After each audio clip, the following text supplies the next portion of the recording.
Aku terlahir kembali menjadi sebuah mecha, dilengkapi pedang tebasan energi yang mampu menendang kapal induk hingga terbelah, dan dirancang untuk menghadapi banyak musuh sekaligus. Sistem Dragon dan jangkar pulsa berenergi tinggi. Baiklah, bahkan memiliki keterampilan hantu untuk operasi siluman, namun aku dengan kemampuan sedekat ini.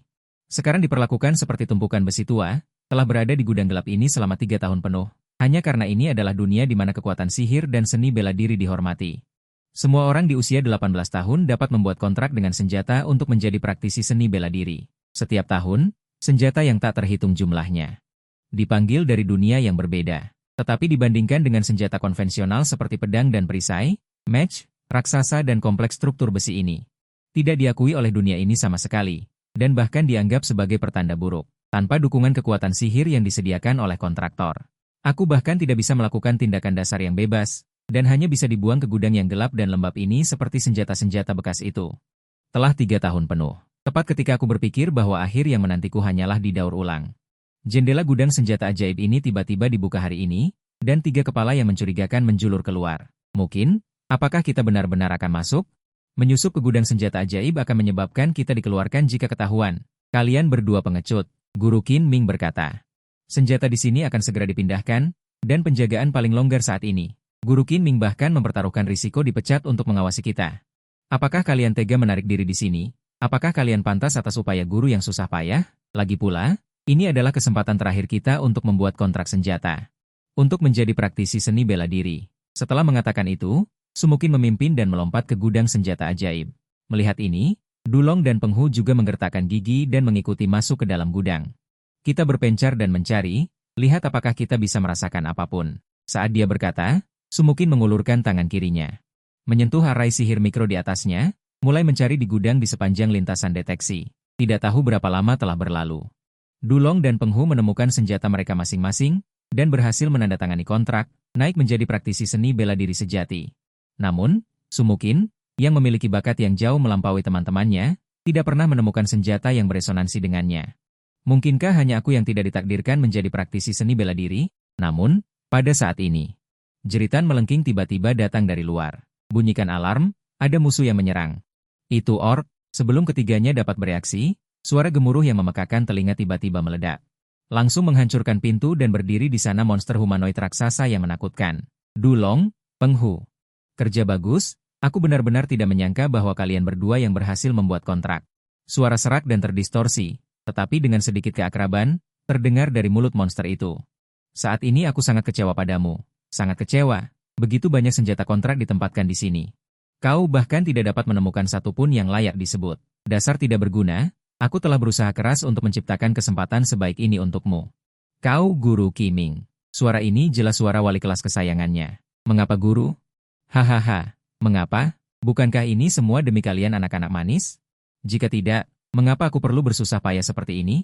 Aku menyarankan kalian untuk menyerah dan ikut denganku dengan patuh. Aku jamin kalian bisa hidup, setidaknya untuk sementara. Kalau Sumukin, sebagai muridku yang paling berbakat, tentu saja guru akan memberikan perhatian khusus padamu. Tenang saja, gerakanku akan sangat lembut. Pasti tidak akan membuatmu merasakan sedikit pun rasa sakit. Hahaha. Ketiganya merasakan panas di kaki mereka dan mundur dengan terhuyung-huyung. Wajah Sumukin bahkan sepucat kertas. Tubuhnya gemetar tak terkendali, sama sekali tidak memperhatikan formasi sihir yang tersisa di telapak tangannya. Tanpa sengaja menyentuh benda raksasa yang dingin di belakangnya, raungan rendah namun jelas tak tertandingi.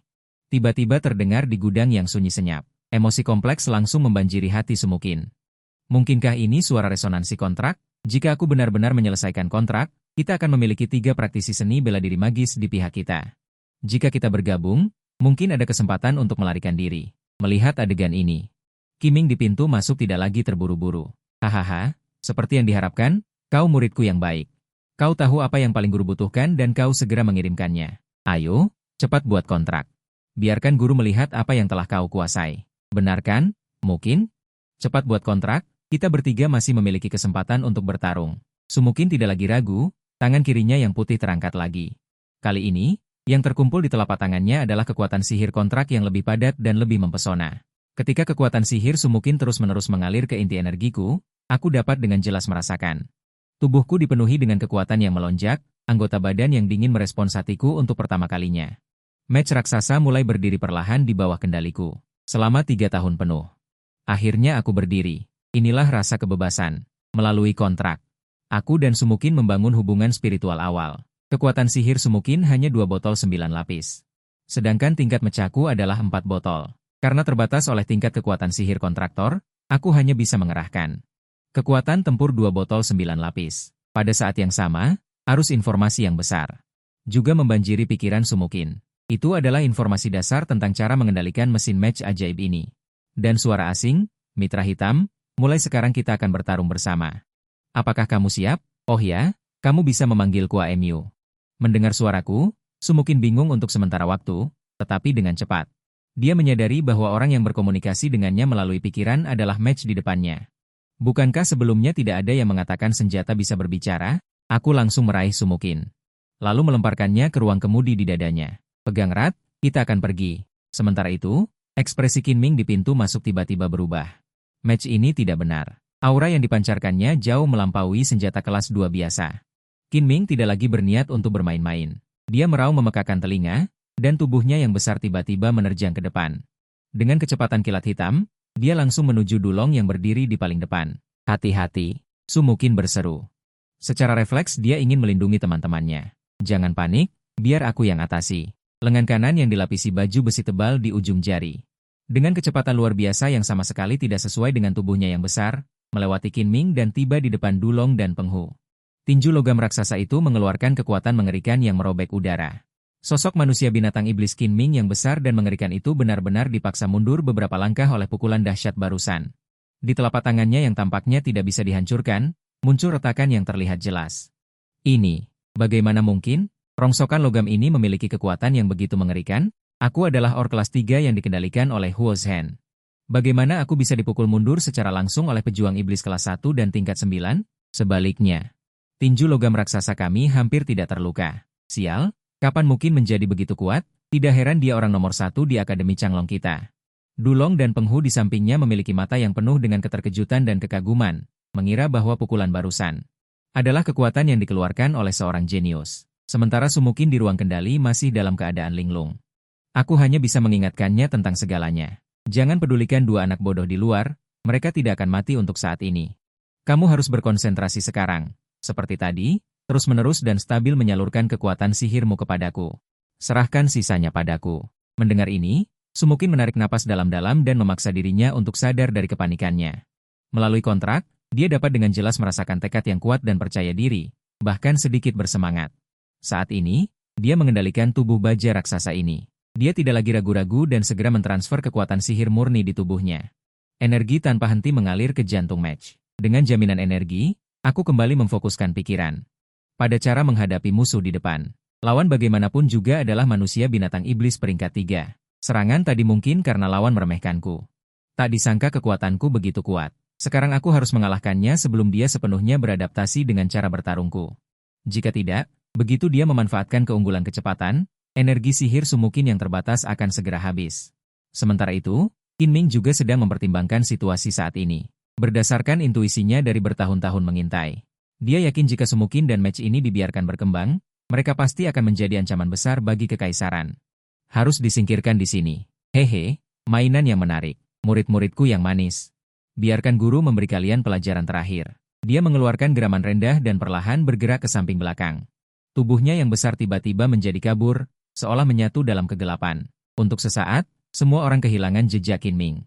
Dulong dan Peng Hu berdiri berdekatan, saling membelakangi. Pedang perjanjian dan perisai batu di tangan mereka. Saat ini tidak bisa memberi mereka rasa aman sedikit pun. Sementara Sumukin di kokpit juga panik karena hilangnya musuh secara tiba-tiba.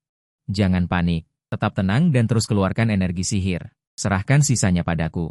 Suaraku terdengar lagi di benak Sumukin, yang membuatnya sedikit tenang. Saat Qinming menghilang, aku sudah mengaktifkan detektor satelit yang tersebar di seluruh match. Gelombang suara tak terlihat menyebar. Seperti jaring laba-laba. Tapi ini semua terlalu lambat. Selama musuh tidak menyerang, sulit untuk menangkap sosoknya. Tepat pada saat itu, bayangan hitam pekat menukik turun dari sisi atas gudang. Sasarannya adalah Peng Hu yang pertahanannya relatif lemah. Kecepatannya sangat cepat. Hampir bersamaan, lengan kiriku menangkis ke atas seperti kilat, secara akurat menahan tamparan mematikan itu. Dampak besar membuat tubuh matchku sedikit merosot. Kemudian sosok Qinming meledak lagi, seperti hantu. Kali ini, Sasarannya bukan lagi kedua anak bodoh itu, melainkan sendi penyangga tubuhku. Dia ingin melumpuhkan mobilitasku. Sudut tamparannya sangat licik dan kejam. Di ruang sempit ini, Qin Ming secara alami percaya bahwa gerakan match besar ini pasti sangat kikuk. Namun dalam sekejap mata, aku menginjak tanah dengan kaki penyangga dan mundur setengah langkah, sambil menyapu lengan dan tinju logam besar. Angin kencang sekali lagi memaksa Qin Ming mundur beberapa meter. HMPH. Suara benturan keras dan menusuk memecah kesunyian sebelum fajar seperti pedang tajam. Semprotan itu seperti dua meteor yang melaju kencang bertabrakan dengan dahsyat, tinju besi alan yang berkilauan dengan garis-garis energi biru samar. Bertabrakan dengan telapak tangan hitam Qin Ming yang membawa bintang puncak dan sayap pasir dengan kuat. Ledakan memekakan telinga meledak seketika dari telapak tangan mereka sebagai titik asal, gelombang kejut yang mengerikan berpusat di titik tabrakan. Menyebar dengan dahsyat seperti substansi, udara terdistorsi dan mengeluarkan jeritan yang tak tertahankan. Dulong dan Peng Hu, yang paling dekat, bahkan tidak punya waktu untuk bereaksi, seolah-olah mereka dipukul oleh palu raksasa yang tak terlihat. Keduanya berteriak dan tubuh mereka terbang keluar tak terkendali. Mereka jatuh dengan berantakan ke tumpukan senjata bekas di kejauhan, mengeluarkan serangkaian dentang dan suara logam yang berderak.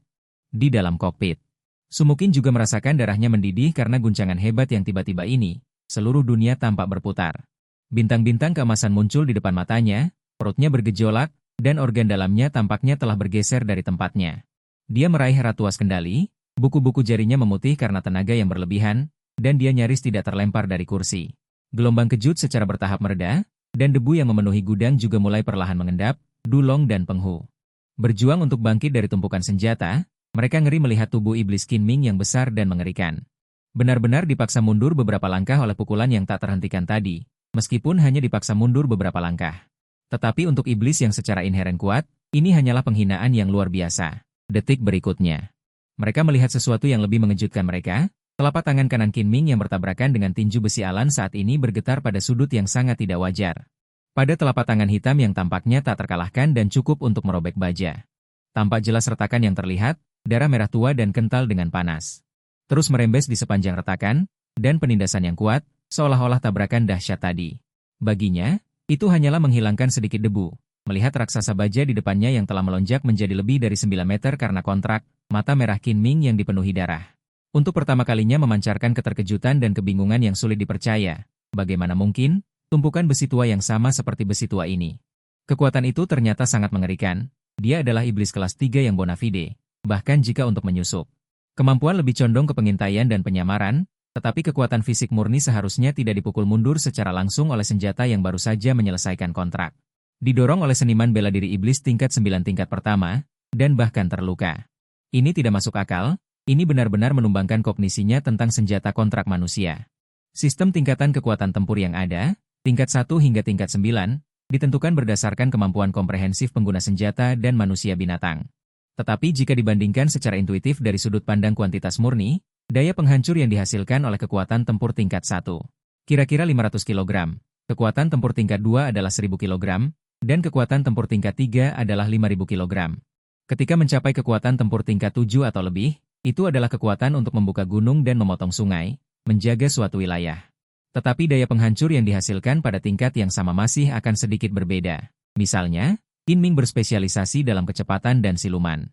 Maka, sebagai manusia binatang tingkat 3 tahap awal, daya penghancurnya kira-kira setara dengan manusia binatang tingkat 2 yang murni kekuatan. Setara dengan kekuatan yang bisa dikeluarkan Alan saat ini. Dulong dan Peng Hu yang jatuh ke tanah. Akhirnya menopang tubuh mereka. Melihat pemandangan subversif di depan mereka, mulut mereka langsung terbuka lebar hingga bisa memasukkan telur. Mereka tanpa sadar melihat ke arah kokpit mecha, mata mereka dipenuhi dengan keterkejutan yang tak terkatakan. Dan kekaguman yang tak terkendali. Suara Dulong bergetar setelah selamat dari malapetaka. Ada juga jejak fanatisme yang sulit dideteksi. Dalam pandangan Dulong, bahkan jika dia menggunakan kekuatan sihir tingkat 1 tahap 2, mengendarai pedang raksasanya sendiri, dia tidak akan pernah bisa mengeluarkan kekuatan tempur yang begitu kuat. Bagaimanapun, pada saat ini, tingkat kekuatan sihir kontraktor terlalu rendah, bahkan jika tingkat senjata itu sendiri sangat tinggi. Tidak mungkin untuk mengeluarkan kekuatan tempur yang melebihi tingkat kontraktor itu sendiri. Sama seperti teori tong kayu, berapa banyak air yang dapat ditampung sepenuhnya bergantung pada papan terpendek. Peng Hu juga mengangguk dengan penuh semangat. Tatapannya ke arah kokpit tempat Sumuking berada sangat membara. Seolah-olah melihat seorang dewi perang yang sedang naik daun. Dalam pandangan mereka, pukulan yang menggemparkan ini secara alami adalah kekuatan yang diledakkan oleh Sumuking, seorang gadis jenius, yang mengendalikan senjata kontrak yang kuat. Sumuking memang orang nomor satu di Akademi Changlong kita. Keduanya mencapai konsensus secara diam-diam. Pada saat ini, di dalam kokpit, duduklah. Kencangkan sabuk pengamanmu. Suara mantap Alan terdengar tepat waktu di benak Sumuking yang kacau. Jangan pedulikan dua anak bodoh di luar, mereka tidak akan mati untuk saat ini.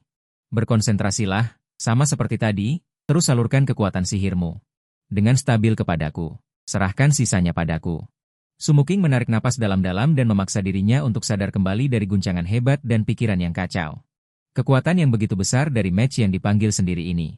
Dan match ini. Kenapa bisa berbicara? Punya pikiran sendiri, senjata kontrak lain. Tidak pernah terdengar hal seperti ini. Yang penting, dia bisa bergerak sendiri secara mandiri. Tentu saja aku tahu itu, meskipun hatiku masih dipenuhi dengan banyak pertanyaan. Namun saat ini, keinginan kuat untuk bertahan hidup mengalahkan segalanya. Dia bisa merasakan dengan jelas melalui hubungan kontrak. Sebuah tekad yang kuat, percaya diri, bahkan sedikit bersemangat. Saat ini, ia mengendalikan tubuh baja raksasa ini, tanpa ragu. Dia segera menyuntikkan energi iblis murni ke inti match tanpa henti. Kekuatan ini seperti nektar cair. Terus-menerus menyuburkan sirkuit energi Alan yang sudah lama tidak aktif. Bagus. Tarik napas dalam-dalam, rileks. Suara Alan kembali terdengar di benak Sumukin. Dengan jaminan energi, saat ini Alan kembali memfokuskan pikirannya pada bagaimana menghadapi lawannya di depan. Diriku sekarang adalah match peringkat 4, secara teori bisa mengeluarkan kekuatan peringkat 4. Terbatas oleh tingkat energi iblis kontraktor, sekarang hanya bisa mengeluarkan kekuatan tempur peringkat 2 tingkat 9.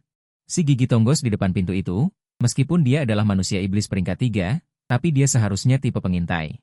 Kemampuan bertarung bukanlah keahliannya. Menurut pertarungan tadi, perkiraan kekuatan tempurnya juga sekitar puncak peringkat 2. Tapi serangan tadi seharusnya karena dia meremehkan. Dia tidak menyangka kekuatanku akan begitu kuat. Jika terus beradu kekuatan, dia pasti bukan lawanku. Tapi aku khawatir dia punya jurus pamungkas lain. Harus cepat diselesaikan. Alan dengan cepat dalam hati mengevaluasi situasi di depan mata. Data melintas dengan cepat di depan matanya. Perbandingan kekuatan, faktor lingkungan, reaksi lawan. Semua informasi diproses dalam sekejap. Analisis. Harus sebelum dia sepenuhnya beradaptasi dengan cara bertarungku. Menyingkirkannya. Jika tidak, begitu dia memanfaatkan keunggulan kecepatan untuk mengunci. Energi iblis Sumukin yang terbatas akan segera habis. Match Riot di gudang. Benar-benar bisa meledak dengan kekuatan yang begitu mengerikan. Match ini benar-benar terlalu aneh. Jika tidak dikendalikan oleh seorang gadis kecil yang baru saja terikat kontrak menjadi pendekar iblis. Jika itu adalah ahli bela diri sihir veteran, hanya dengan serangan tadi, aku mungkin sudah tamat di sini. Memikirkan hal ini, Qin Ming menggigil, merasa takut. Jika dibiarkan Sumukin tumbuh dewasa, dia akan membawa robot ini. Dia pasti akan menyapu seluruh kekaisaran. Di masa depan, dia pasti akan menjadi masalah utama bagi kekaisaran. Tidak ada duanya. Menggunakan intuisi akurat dari pengintaian bertahun-tahunnya, Qin Ming mengangkat matanya. Mulai mengamati dengan cermat gumpalan besi di depannya ini, mencoba menemukan kelemahannya. Dia menemukan bahwa aura yang dipancarkan Arlansa saat ini telah jauh melampaui senjata tingkat 1 biasa. Bahkan samar-samar membuatnya merasakan sedikit hawa dingin. Tidak boleh ceroboh lagi, terburu-buru mencari kematian. Qin Ming mengeluarkan raungan rendah, kaki kirinya melangkah ke belakang samping, seiring dengan gerakan kaki. Tubuhnya yang besar langsung menjadi kabur, seolah menyatu dengan kegelapan di sekitarnya. Manusia binatang tipe pengintai. Awalnya ahli dalam kecepatan dan siluman. Saat ini, Qin Ming, seorang ahli siluman, menunjukkannya. Menjelaskan dengan sempurna apa itu melihat segalanya. Qin Ming saat ini menggabungkan kecepatan dan siluman. Seluruh orang benar-benar menghilang ke dalam kegelapan. Dia seperti pemburu yang bersembunyi dengan tenang. Menunggu mangsa perlahan menuju kehancuran dan kehancuran. Langkah tanpa bayangan ini. Bahkan dia tunjukkan dengan sempurna, sangat halus. Alan dan Sumukin bertiga. Untuk sementara kehilangan jejak Qin Ming. Tetapi mereka tahu bahwa saat ini di sudut gudang ini. Qin Ming diam-diam memperhatikan mereka. Dia menjilati cakarnya yang terluka, menatap semua orang di sana dengan tatapan kejam. Bahkan jika gerbang gudang terbuka lebar saat ini, seolah-olah semua orang dapat keluar dari kesulitan di detik berikutnya. Tetapi semua orang mengerti. Ini hanyalah tipuan Qin Ming. Dia ingin memberi tekanan kepada semua orang. Memberi semua orang harapan. Ketika semua orang lengah, seperti harimau keluar dari gua. Mencekik semua perlawanan. Untuk sementara waktu, bagian dalam gudang menjadi sunyi. Semua orang berdiri terpaku di tempat, tidak berani bergerak sembarangan, melihat sekeliling. Berusaha keras membedakan posisi Qin Ming. Pada saat ini, Bahkan bernapas pun menjadi kemewahan bagi semua orang. Di sudut jauh, mata Qin Ming yang penuh dengan darah menyapu Gagak dan Peng Hu yang ketakutan. Dan melirik robot raksasa yang berdiri di depan mereka berdua, memancarkan tekanan dingin. Sudut mulutnya menyeringai. Senyum yang lebih kejam dan jahat, mainan yang menarik, wajahnya mengerikan. Senyumannya sangat terdistorsi, dengan sedikit ejekan seorang pemburu yang melihat mangsanya. Baiklah, mari kita mulai permainannya, murid-muridku. Biarkan guru memberi kalian pelajaran yang baik lagi, pelajaran yang tak terlupakan seumur hidup. Aura yang sangat berbahaya menyebar dalam sekejap. Pertarungan sesungguhnya baru saja dimulai. Di dalam gudang, cahaya semakin redup, Qin Ming menyembunyikan dirinya. Seperti tinta yang menetes ke dalam air, diam-diam menyatu ke dalam kegelapan tebal di sekitarnya. Tidak ada lagi yang bisa melihat siluetnya yang mengerikan, bahkan suara napasnya yang penuh kekerasan juga menghilang sepenuhnya. Ketenangan ekstrim adalah kematian. Keheningan sedingin es meliputi seluruh gudang monster lagi. Hanya Dulong dan Peng Hu. Napas berat dan tertekan mereka, dan dengungan samar dari pengoperasian Mecha Anlan. Bergema lemah di ruang kosong. Ketakutan, seperti rantai tak terlihat, mencengkeram erat tenggorokan setiap orang. Dulong dan Peng Hu tanpa sadar berdiri saling membelakangi, bilah tebal pedang prajurit yang layak. Dan permukaan perisai lebar dinding erosi berat, saat ini tidak bisa memberi mereka rasa aman sedikit pun. Keduanya memegang erat senjata mereka, lengan mereka sedikit gemetar karena gugup, mata mereka melotot lebar. Berusaha keras untuk memindai sekeliling, setiap sudut bayangan yang mungkin, tetapi sejauh mata memandang. Selain tumpukan senjata bekas seperti gunung, hanya dinding es yang dingin. Sosok Qin Ming seolah-olah telah menguap sepenuhnya, tanpa jejak. Keringat mengalir di pelipis mereka, menetes di tanah yang berdebu, menyebarkan tanda gelap kecil. Bahaya yang tidak diketahui seringkali lebih menakutkan daripada musuh yang dikenal. Di dalam kokpit, Sumuking juga merasakan jantungnya berdebar kencang. Melalui bidang pandang gambar holografik yang ditransmisikan oleh sensor optik Mecha Anlan. Pemandangan di dalam gudang sangat jelas, tetapi juga tidak dapat menangkap lokasi spesifik Qin Ming.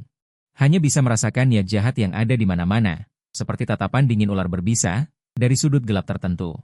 Mengintai mereka dengan cermat. Perasaan itu membuatnya merasa dingin. Seluruh tubuhnya merinding. Tenang, jangan panik. Suara Anlan terdengar di benaknya, seperti obat penenang. Biarkan sedikit stabil dengan tidak teratur, pertahankan keluaran kekuatan sihir yang stabil, jangan berhenti. Serahkan sisanya padaku.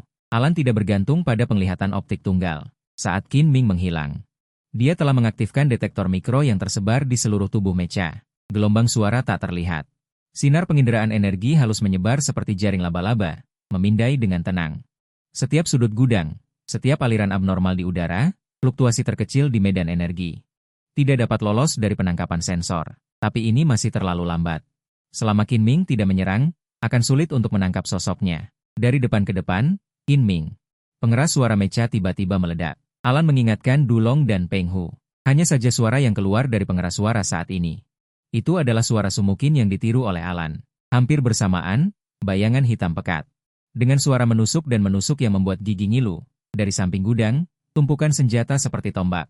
Terjangan ganas dari bayang-bayang rak senjata. Targetnya adalah Peng Hu yang pertahanannya relatif lemah. Saat ini, dia membelakangi arah itu. Telapak tangan hitam itu, di bawah cahaya redup. Langsung menuju jantung punggung Peng Hu. Kecepatannya sangat cepat sehingga Peng Hu bahkan tidak punya waktu untuk bereaksi. Ketika suara gemerincing logam yang menusuk telinga tiba-tiba meledak, lengan kiri Alan menangkis ke atas seperti kilat. Pelindung lengan logam tebal secara akurat menahan telapak tangan mematikan itu. Percikan api beterbangan. Dampak yang sangat besar membuat tubuh Mecha Alan sedikit tenggelam. Serangan itu berhasil. Jelas, strategi serangan Qin Ming saat ini telah berhasil. Menghadapi 3 orang yang dipermainkannya. Qin Ming mencibir dengan jijik. Detik berikutnya, sosoknya meledak lagi. Seperti hantu. Kali ini, targetnya bukan lagi Peng Hu di belakang, tapi kaki kanan Alan yang menopang tubuhnya. Sendi lutut. Dia ingin melumpuhkan kemampuan bergerak Mecha ini. Cakar drum membawa efek merobek udara. Sudutnya licik dan kejam. Menghadapi tubuh besar Alan. Qin Ming secara alami percaya bahwa di ruang sempit, berputar dan berbalik, tindakan Alan seharusnya sangat kikuk. Tetapi hasilnya justru sebaliknya. Saat ini, Alan hanya menggunakan satu gerakan. Untuk menunjukkan kepadanya kelincahan yang sama sekali tidak sesuai dengan ukuran tubuhnya. Kaki kanan mundur setengah langkah. Tidak hanya menghindari ujung angin telapak tangan, tetapi juga lengan kiri menyapu secara horizontal. Lengan logam raksasa menimbulkan embusan angin kencang, memaksa Qin Ming untuk menghindar ke belakang. Alan tidak berhenti di tempat. Telapak kaki logamnya yang besar menginjak tumpukan senjata bekas di tanah, mengeluarkan suara berderit dan bergemertak. Dia bahkan meneriakkan nama Sumukin, dan secara aktif menyerbu tumpukan senjata seperti gunung, ingin memanfaatkan pedang dan tombak bekas ini. Sebagai rintangan dan perlindungan alami, dia dengan santai melemparkan senjata di sekitarnya kemana-mana, sehingga seluruh lantai gudang penuh dengan berbagai macam senjata. Dia menggunakan senjata ini untuk membentuk garis pertahanan pertama yang menghalangi Qin Ming. Tidak peduli dari arah mana dia menyerang, dia mungkin menginjak atau menyentuh senjata di dalamnya, ditambah dengan penggunaan detektor mikro. Model persepsi lingkungan medan perang 3 dimensi yang sedang dibangun, jaring besar yang ditujukan untuk Qin Ming telah ditenun, tinggal menunggu mangsanya terpancing. Namun saat ini, pertempuran intensitas tinggi yang berkepanjangan dan stimulasi mental di bawah lingkungan yang penuh tekanan menyebabkan kondisi Sumukin terus menurun. Berkonsentrasilah, Mukin. Suara Alan terdengar lagi. Apakah kekuatan sihirmu mulai berfluktuasi? Pertahankan keluaran sihir yang stabil. Sumukin menggertakkan giginya dengan erat, dengan tepat mengendalikan keluaran sihir. Tetapi berapa lama dia bisa bertahan? Bahkan dia sendiri tidak bisa menjamin. Begitu banyak detektor. Serta konsumsi momentum saat bertarung, terlalu banyak tekanan bagi pengguna weapon sihir yang baru memulai ini. Tiba-tiba, kekuatan tajam yang jauh lebih besar dari sebelumnya datang. Sumukin merasakan kekuatan sihir di dalam tubuhnya. Seperti banjir yang menerobos bendungan, memasuki sirkuit energi lengan kanan mecha Alan, suara gemuruh yang tumpul namun penuh kekuatan terdengar. Garis-garis energi berwarna biru keunguan yang terukir di armor tebal lengan kanan Alan, tiba-tiba meledak dengan cahaya yang belum pernah terjadi sebelumnya. Bukan lagi cahaya redup yang mengalir sebelumnya, tetapi retak dan mempesona seperti permukaan bintang. Cahayanya bahkan agak menyilaukan. Seluruh lengan kanan tampak diresapi dengan kehidupan, memancarkan fluktuasi energi yang mendebarkan, dan pada saat inilah jejak kekejaman melintas di pupil mata Qin Ming yang suram, sosoknya sekali lagi berubah menjadi bayangan hitam yang kabur, kekuatan Qi yang tidak membawa sedikit pun kehidupan. Target langsung mengarah ke posisi kokpit Alan yang relatif rapuh, dengan kejam merobek udara, membawa bau amis yang kuat. Namun, reaksi Alan melebihi dugaannya, kepala besar di dalam mecha tiba-tiba terangkat. Pelat optik dingin terbuka, dengan tepat mengunci lintasan terobosan Qin Ming, tidak mundur. Tidak menghindar, Alan memilih cara yang paling langsung, dan paling tak terduga. Kaki kanannya tiba-tiba melangkah maju, telapak kaki logam yang berat mengeluarkan suara dentuman keras di tanah. Seluruh lantai gudang bergetar sedikit, mecha itu tidak mundur tetapi maju, dengan momentum tak kenal takut menyambutnya. Lengan kiri seperti cambuk besi yang diayunkan saat dentang logam yang jernih. Suara benturan logam berdering, lengan logam dengan tepat menyingkirkan kaki kanan Qin Ming yang menyerang. Sambil memengaruhi serangan itu ke samping, tubuh besar Alan mendekat, hampir menabrak pelukan Qin Ming. Kedua kaki sedikit ditekuk, pusat gravitasi diturunkan, satu langkah busur standar menstabilkan. Lengan kanan yang bersinar dengan cahaya biru elektrik itu, sudah siap. Saat lengan ditekuk, lengan itu menegang hingga ekstrim. Energi berkumpul dengan panik di antara siku, membentuk gumpalan energi yang sangat terkompresi. Udara di sekitar siku mulai terdistorsi, mengeluarkan suara berderak halus, langsung mengenai titik vital dada Qin Ming. Tinju baji, siku puncak jantung. Kecepatan pukulan ini sangat cepat hingga tak terbayangkan. Kekuatan pukulan ini bahkan mengandung kemarahan dan keengganan Alan selama 3 tahun. Angin kencang menderu, bahkan menarik jejak yang terlihat dengan mata telanjang di udara. Jejak biru muda. Suara membelah udara yang tajam tiba-tiba meledak di seluruh gudang. Ekspresi Qin Ming berubah drastis. Dia sama sekali tidak menyangka bahwa bongkahan besi ini bisa melakukan serangan balik yang begitu indah. Dia bahkan tidak menyangka bahwa kekuatan yang terkandung dalam pukulan ini akan begitu mengerikan. Dalam ketergesaan, dia hanya bisa secara naluriah menggunakan cakar tulangnya untuk bertahan dan menangkis, mencoba melindungi titik vitalnya. Kerak. Suara patah tulang yang lebih jelas dan lebih menusuk gigi daripada sebelumnya terdengar. Kali ini, itu bukan lagi suara retakan halus, melainkan suara tulang yang benar-benar patah. Qin Ming hanya merasakan kekuatan yang tak tertahankan, seperti banjir bandang. Menabrak cakar tulangnya dengan keras, lalu menembus cakar tulang, dengan kasar menghantam dadanya. Lengan kiri langsung merasakan sakit yang menusuk hati, diikuti dengan mati rasa total. Retakan ada di mana-mana di cakar tulang, dan bahkan ada celah mengerikan di beberapa tempat. Anda dapat melihat puntung tulang putih di dalamnya. Suara benturan berat yang panik mengikuti dengan cermat. Tubuh manusia binatang ajaib Qin Ming yang besar itu. Seolah-olah dipukul langsung oleh palu teknik, tubuhnya terbang mundur dengan cepat tanpa terkendali. Dia seperti karung yang robek. Menabrak dinding gudang yang keras di kejauhan dengan keras, membuat suara gemuruh yang mengguncang bumi. Dindingnya cekung dan retak. Debu berjatuhan. Tinju baji, siku puncak jantung. Tinju baji bela diri kuno Tiongkok. Salah satu dari 8 gerakan pembunuh. Kuat dan kasar. Berfokus pada pertarungan jarak dekat dan ledakan kekuatan inci. Kehidupan sebelumnya. Sebagai seorang otaku sejati, Alan tidak hanya sangat mencintai mecha, tetapi juga memiliki minat dan ketertarikan yang besar pada pengetahuan misterius. Dia sering membayangkan dalam benaknya bagaimana jika gerakan bela diri yang indah dan mengandung kearifan oriental digabungkan dengan mecha raksasa yang penuh kekuatan teknologi. Adegan dahsyat seperti apa yang akan terjadi? Pembunuh.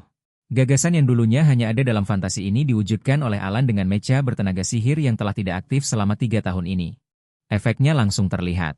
Kekuatan serangan siku bintang puncak yang dahsyat ini tidak hanya sangat menghantam tubuh Qin Ming pada tingkat fisik, tetapi juga membawa kejutan mental kepada Qin Ming. Saat ini, mata Qin Ming yang menatap Alan untuk pertama kalinya dipenuhi dengan ketakutan yang sulit dipercaya.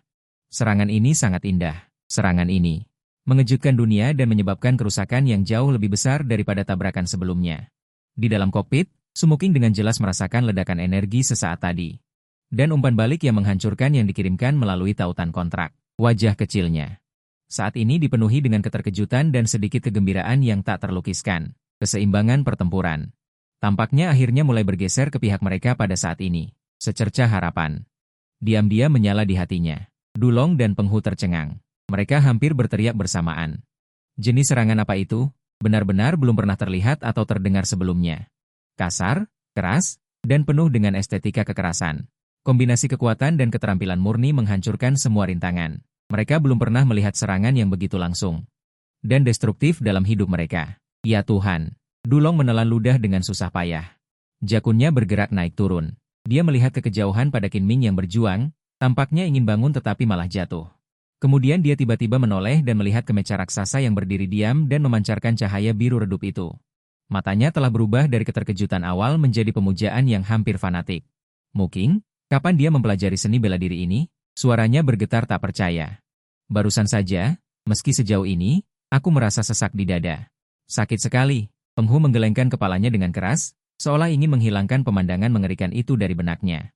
Dia tanpa sadar mengulurkan tangannya dan menggosok dadanya, seolah-olah saat itu adalah semacam Tianjin yang rusak. Itu benar-benar mengenai tubuhnya sendiri. Sialan. Peng Hu menarik napas dingin, suaranya sedikit berubah. Hanya melihat itu saja. Rasanya tulang-tulang akan patah. Jika itu kita atau siapapun orang biasa, dada mereka pasti akan hancur berkeping-keping di tempat. Monster itu. Dia baru saja mengalami hal seperti itu. Dia mendecakkan lidahnya, wajahnya bercampur dengan ekspresi ketakutan dan sedikit kegembiraan atas kemalangan orang lain. Dia pasti merasa tidak enak sekarang. Diperkirakan organ dalamnya berdarah. Tapi saat ini, suasana hati Alan turun ke titik terendah. Meskipun dia menerima serangan siku tepat di jantungnya. Namun, bagaimanapun juga, monster buas dilahirkan dengan fisik yang kuat. Seiring dengan peningkatan level mereka, kekuatan sihir secara langsung akan memperkuat tubuh mereka. Serangan dengan tingkat seperti ini akan sulit membuat mereka benar-benar kehilangan kekuatan bertarung. Sebaliknya, kemunduran berturut-turut akan membangkitkan keganasan mereka. Jika kita tidak bisa menahan serangan mantra badai lawan selanjutnya, maka kita beberapa orang masih akan berakhir di sini. Apalagi, kekuatan sihir Su Muking masih dalam proses menurun. Situasinya tidak optimis. Di sisi lain, Qin Ming perlahan bangkit dari tanah. Ada retakan yang tidak menyenangkan di sudut mulutnya. Darah perlahan menetes dari sudut mulutnya. Meskipun dalam keadaan darurat tadi, dia menekuk lengannya untuk bertahan dan melindungi titik vital jantungnya tepat waktu. Namun, pukulan mengerikan ini, dampak dan getaran yang sangat kuat, masih menyebabkan luka dalam yang sangat serius padanya. Dia terkulai di kaki tembok dan berjuang beberapa kali sebelum berhasil menopang tubuh bagian atasnya. Saat ini, wajah Qin Ming menjadi semakin suram. Serangan yang berkepanjangan membuat kekerasan dan ketidaksabaran di hatinya berangsur-angsur meningkat. Ditambah dengan rangsangan mental akibat cedera, membuatnya berada di ambang kemarahan setiap saat. Sambil terengah-engah dengan marah, dia menatap tajam ke arah mesin itu. Pertahanan dan kekuatan mesin ini. Di luar imajinasi, kekuatan sihir gadis kecil itu tampaknya juga tak ada habisnya. Yang paling merepotkan adalah cara bertarung si bongkahan besi ini terlalu konyol. Dia selalu bisa menggunakan berbagai cara yang tidak terpikirkan untuk menyelesaikan seranganku. Apalagi, sepertinya inderanya sangat kuat. Tidak bisa terus seperti ini. Qin Ming memperlihatkan kilatan ganas di matanya, tiba-tiba mengubah strategi. Dia tidak lagi terpaku menyerang langsung tubuh Alan. Tubuhnya yang besar seperti angin puyuh hitam bergerak dengan kecepatan tinggi di dalam gudang. Cakar kuno hitam itu tidak lagi menyerang Alan, tetapi dengan panik memotong segala sesuatu di sekitarnya. Pilar penopang logam di bagian atas gudang, tumpukan gunung senjata dan baju besi, berderit, berdebam, suara distorsi logam yang menusuk telinga. Patah, memercik, percikan api beterbangan, bagian-bagian logam yang pecah berhamburan ke segala arah. Seluruh gudang mulai berguncang hebat, debu berjatuhan, Qin Ming ingin menciptakan kekacauan. Dia ingin menggunakan lingkungan yang berantakan untuk membatasi persepsi dan ruang gerak robot itu, bahkan langsung menguburnya. Berdebam, disertai dengan suara keras, sebuah balok logam besar yang terpotong di tengah, kehilangan penopangnya. Dengan kekuatan 10.000 ton, jatuh ke bawah, dan tepat di bawahnya adalah Dulong dan Peng Hu yang belum sepenuhnya berdiri tegak karena dampak sebelumnya. Tidak baik, wajah Dulong dan Peng Hu pucat pasi, menatap bayangan besar yang jatuh dengan cepat itu. Pupil mata mereka tiba-tiba menyusut, tidak punya waktu untuk berpikir lebih jauh, apa yang harus dilakukan? Saat ini Alan bisa saja tidak ikut campur, lagi pula dia merasa dirinya bukanlah orang suci. Di medan perang yang kacau ini, menghadapi musuh setingkat Qin Ming, melindungi dirinya sendiri dan pemilik kontrak, sudah menjadi batasnya. Sekarang melindungi orang lain, kemungkinan besar dia juga akan ikut terseret. Tetapi mendengar suara teriakan Sumukin di dalam kokpit saat ini, entah kenapa. Pada saat genting ini, tubuhnya benar-benar jujur, bereaksi lebih cepat daripada otaknya. Bahkan Alan sendiri pun merasa heran dengan penilaian yang dibuatnya dalam sekejap itu. Dia tiba-tiba berbalik, menggunakan punggung logamnya yang tebal untuk menahan balok yang jatuh itu. Boom! Suara keras yang memekakan telinga bergema di seluruh gudang. Robot Alan terhempas ke bawah, tanah di bawah kakinya. Muncul retakan-retakan halus, sebuah lekukan dalam tertinggal di pelindung punggung logamnya. Namun pada akhirnya dia berhasil menahan serangan mengerikan ini, untuk Dulong dan Peng Hu di bawahnya. Menciptakan ruang yang benar-benar aman, dan tepat pada saat Alan menahan balok dan sosoknya sedikit membeku. Sosok Qin Ming yang seperti hantu itu, sekali lagi diam-diam menyatu ke dalam lingkungan yang lebih kacau dan lebih gelap. Sudut bibirnya juga menyunggingkan senyum yang sangat kejam. Kesempatan. Kesempatan serangan mematikan telah tiba. Palu besi berat menghantam keras punggung logam Anlan, mengeluarkan suara gemuruh yang memekakan telinga. Seluruh gudang seolah bergetar bersamanya, retakan halus menyebar di tanah di bawah kaki Anlan, debu beterbangan memenuhi udara akibat aliran udara yang bergejolak. Tercampur dengan serpihan logam, membuat penglihatan yang sudah redup menjadi semakin keruh. Mesin Anlan karena dampak besar ini tiba-tiba tenggelam, sendi-sendi mengeluarkan suara gesekan logam yang menggeret gigi, pelindung punggungnya cekung ke dalam. Dengan jelas terukir garis palu besi, tetapi pada akhirnya dia menahannya, menggunakan tubuh baja raksasanya. Untuk Dulong dan Peng Hu di belakangnya, dia menciptakan zona aman sementara. Dulong dan Peng Hu duduk lemas di tanah. Terengah-engah, dengan ketakutan yang tersisa di wajah mereka. Mereka melihat punggung Anlan yang dapat diandalkan seperti gunung. Serta garis besar kebenaran yang menyedihkan. Hati mereka dipenuhi dengan keterkejutan dan rasa terima kasih yang tak terlukiskan kepada Sumuking. Bagaimanapun, dari sudut pandang mereka saat ini, orang yang mengoperasikan mecha untuk menyelamatkan mereka adalah Sumuking di kokpit Anlan. Namun, tepat ketika Anlan menahan palu besi dengan keras, sosoknya mengalami kekakuan singkat yang tak terhindarkan. Semua sensor mengalami kekacauan sesaat karena getaran yang hebat. Sosok hantu yang hampir menyatu dengan kegelapan muncul tanpa suara di belakang Anlan. Itu adalah Qin Ming. Dia memanfaatkan kesempatan yang lewat ini. Memanfaatkan kekacauan yang disebabkan oleh jatuhnya palu besi, memanfaatkan titik buta visual dan detektor Anlan. Sepasang belati yang berkilauan dengan cahaya dingin yang menyeramkan itu. Seperti taring ular berbisa, diam-diam muncul tanpa menimbulkan sedikit pun suara angin. Tidak ada sedikit pun fluktuasi energi, target langsung mengarah ke posisi yang sesuai dengan kokpit pada pelindung punggung Anlan. Dia ingin membunuh dengan satu pukulan dan langsung membunuh Sumuking di dalam kokpit, selama kontraktor mati. Mecha aneh ini hanyalah tumpukan besi tua. Dulong dan Peng Hu melihat hampir bersamaan. Bayangan hitam mematikan yang muncul dari bayang-bayang. Sangat ketakutan. Mereka membuka mulut lebar-lebar. Ingin mengeluarkan peringatan. Tetapi ketakutan ekstrim dan kelelahan setelah kehabisan tenaga membuat tenggorokan mereka seperti dicekik dengan kuat. Mereka hanya bisa mengeluarkan suara mendesis bocor. Suara itu begitu lemah sehingga hampir tidak bisa menembus benturan logam yang bising dan gema di sekitarnya. Di dalam kokpit, pikiran Sumuking sudah tegang hingga batasnya. Guncangan hebat barusan seperti dihantam langsung oleh palu godam. Membuat matanya berkunang-kunang. Dia menggigit bibir bawahnya dengan erat. Berusaha keras untuk menjaga output mana yang stabil. Tetapi dampak yang dibawa oleh kekuatan yang melimpah itu masih menyebabkan transmisi mananya mengalami sesaat fluktuasi yang sangat halus. Peringatan. Peringatan, benda berkecepatan tinggi mendekat dengan cepat.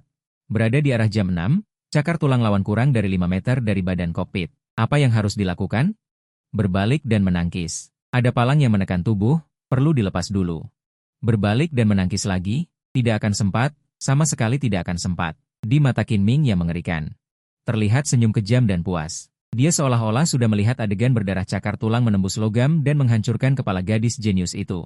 Namun, pada saat genting ini, Saat hidup dan mati di ujung tanduk, Alan hampir tanpa sadar melakukan gerakan yang di luar dugaan semua orang, termasuk Qin Ming. Dia tidak mencoba berbalik secara langsung. Juga tidak melakukan gerakan defensif apapun. Baja miliknya yang menahan beban mesin berat beberapa kali lipat, tiba-tiba melengkung. Kaki kanan maju selangkah besar, kuda-kuda, pondasi kokoh, kedua tangan yang tertutup lapisan baja tebal. Menyambar ke belakang secepat kilat. Yang ditangkap bukanlah tepukan tangan yang datang menyerang, melainkan palang logam besar yang masih menekan punggungnya. Inti energi di dalam tubuh Alan mengeluarkan suara gemuruh yang belum pernah terjadi sebelumnya pada saat ini. Qin Ming hanya merasakan kekuatan sihir di tubuhnya disedot dengan gila-gilaan seperti banjir yang jebol. Hampir dalam sekejap, dia merasakan kelelahan yang hebat, pandangannya berkunang-kunang.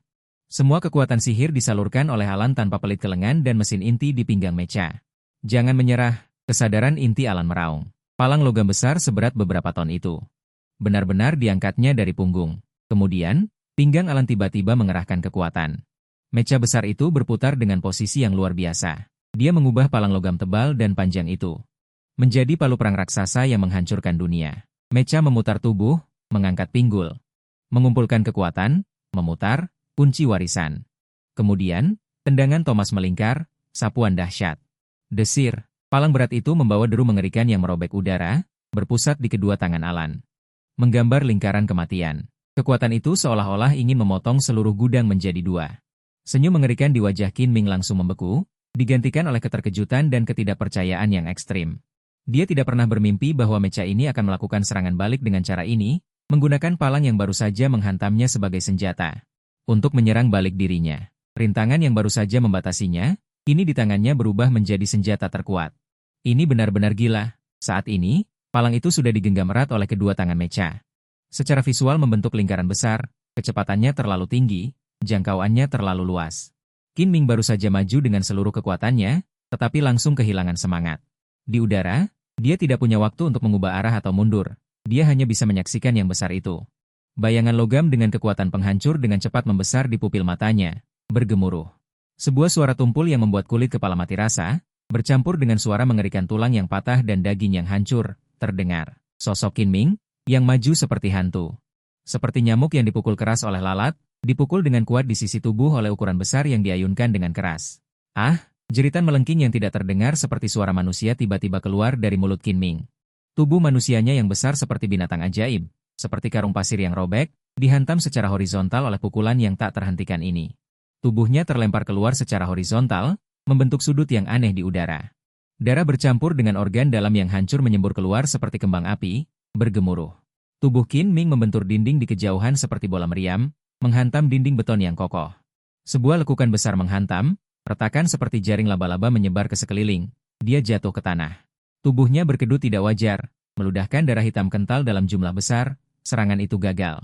Malah menderita pukulan berat. Alan berhasil dengan satu pukulan, tetapi tidak berhenti sama sekali. Pipa hidrolik dan saluran energinya meledak lagi dengan kekuatan ekstrim. Dalam raungan, ia meraih ukuran besar yang ternoda darah Qin Ming. Seperti melempar lembing, ia melemparkannya dengan sekuat tenaga ke arah Qin Ming yang jatuh. Desir, ukuran itu berubah menjadi bayangan hitam mematikan, merobek udara. Langsung menusuk Qin Ming. Pada saat hidup dan mati, mata Qin Ming hampir pecah. Benar-benar meledak dengan keinginan yang luar biasa untuk bertahan hidup, Qin Ming berjuang keluar dari lekukan berbentuk manusia di dinding. Dia menahan rasa sakit yang hampir menghancurkan tubuhnya. Berguling di tempat dengan sangat malu-malu, gemuruh, ukuran itu hampir menyentuh. Tepi tubuhnya melintas, menabrak dengan kekuatan 10.000 kati. Ke dalam dinding di belakangnya, sebagian besar ukuran itu tertanam dalam di dinding. Hanya sebagian kecil yang masih sedikit bergetar. Di dalam gudang. Untuk sesaat, hanya tersisa napas Qin Ming yang berat dan menyakitkan di dalam kokpit. Wajah Sumuking pucat seperti kertas, tanpa setitik darah pun. Serangan batas awal Alan barusan hampir menguras habis kekuatan sihir terakhir di tubuhnya. Rasa lemah yang kuat datang seperti air pasang. Membuat seluruh tubuhnya lemas, keringat dingin membasahi pakaiannya, tubuhnya terhuyung-huyung. Visinya mulai kabur dan sedikit kacau. Dia merasa seperti akan pingsan kapan saja. Mengalir ke dalam gua lampu. Di kejauhan, Qin Ming berjuang. Cakar tulang yang belum sepenuhnya patah pada tubuh larva menopang tanah dan perlahan bangkit. Setengah tubuhnya yang terkena serangan menunjukkan distorsi yang tidak wajar. Aku tidak tahu berapa banyak tulang yang patah. Darah hitam mengalir deras, membasahi tanah, tapi dia masih hidup. Vitalitas yang kuat dari manusia binatang ajaib memungkinkannya untuk menahan kerusakan yang begitu parah dan masih belum mati seketika. Dia mengangkat kepala macan tutulnya yang mengerikan, matanya yang merah menatap tajam ke arah Alan. Tidak ada lagi ejekan dan penghinaan sebelumnya di matanya, melainkan penderitaan yang tak berujung, kebencian yang gila, dan keinginan membunuh yang mengerikan untuk menghancurkan segalanya. Dia benar-benar marah oleh gumpalan besi ini. Oleh gadis kecil yang dia anggap sebagai semut, dia didorong ke jalan buntu. Luka-lukanya sangat parah, tetapi pada saat ini, kegilaan di matanya menjadi semakin kuat. Ming Yu Cheng, Departemen Keamanan Publik. Wakil Kapten, Arah Akademi Changlong, terdeteksi fluktuasi kekuatan sihir. Siapa yang menemukannya? Kira-kira jenis fluktuasi apa? Mengenakan setelan jas hitam yang dipotong dengan baik. Seorang pria dengan kacamata berbingkai hitam bertepi emas yang indah. Sambil dengan anggun menggoyangkan anggur merah di tangannya, dia bertanya dengan santai. Laporan? Warga di sekitar samar-samar mendengar suara dan menelepon polisi. Namun, karena ini adalah Akademi Changlong, tim keamanan di wilayah kami tidak dapat langsung masuk untuk menyelidiki. Petugas intelijen di samping melaporkan situasi saat ini dengan jujur. Situasi telah disinkronkan dengan Departemen Pendidikan, dan kami juga telah mengambil tindakan. Analisis berdasarkan pengalaman menunjukkan kekuatan tempur tingkat 3, tanpa mengandalkan cara teknis lainnya. Salah satunya, fluktuasi kekuatan sihir yang meletus saat pertempuran. Sepertinya manusia binatang. Departemen teknis masih terus melacak dan mengonfirmasi, manusia binatang? Menarik, pria berjas hitam itu menepuk-nepuk debu dari kostumnya. Chen Sheng menjawab, tidak perlu menunggu balasan dari Departemen Pendidikan, segera beritahu yang terdekat. Skuadron ketiga segera berkumpul, suruh mereka tiba di lokasi yang ditentukan dalam waktu 15 menit. Yang terlambat, tidak perlu datang lagi, langsung pergi melapor ke Departemen Militer saja. Aku akan pergi melihat situasinya dulu. Sus! Sosok pria berjas itu menghilang di tempat. Di sudut gudang, Qin Ming berjuang. Perlahan bangkit dari tanah, separuh tubuhnya menunjukkan distorsi yang aneh. Suara retakan tulang yang patah terdengar jelas, darah hitam kental mengalir seperti sungai kecil, berkumpul menjadi genangan di tanah. Dia mengangkat kepala macannya yang mengerikan itu. Matanya yang dipenuhi darah, seperti dua kelompok api yang menyala-nyala, menatap tajam ke arah Anlan. Tubuh mesin yang besar, aura jahat dan kejernihan sebelumnya tidak ada lagi. Yang tersisa hanyalah kegilaan yang murni hingga ekstrim. Tatapannya terpaku pada mesin Anlan. Seolah ingin menyeret pengemudi di dalam raksasa baja ini ke neraka yang tak berujung. Saat ini, Anlan juga terkejut dengan tubuh fisik manusia binatang yang kuat. Dia tidak bisa menahan diri untuk bergumam dalam hatinya. Bagaimana orang ini masih bisa berdiri? Setelah terkena pukulan seberat itu, siapapun akan kehilangan kemampuan bertarungnya. Dan orang ini benar-benar bisa bangun. Sungguh kemauan bertarung yang mengerikan. Anlan harus menilai kembali lawannya di depannya. Udara seolah membeku pada saat ini, di dalam gudang hanya tersisa suara napas Qin Ming yang kasar dan serak. Seperti belau tua, setiap kali menarik napas, selalu membawa rasa manis amis dari darah. Menghadapi monster baja yang kuat ini yang benar-benar di luar jangkauan pemahamannya, sebuah tekad terakhir terpancar di mata Qin Ming. Qin Ming mengeluarkan botol kecil kuno dari dadanya, gemetar meraih ke dadanya, dia mengeluarkan botol kecil bergaya kuno. Botol itu terbuat dari semacam bahan gelap, samar-samar terlihat cairan merah kehitaman kental seperti pasta di dalamnya. Perlahan menggeliat. Aura tidak menyenangkan yang tak terlukiskan, dengan aroma busuk dan buas, seolah akan meluap dari mulut botol.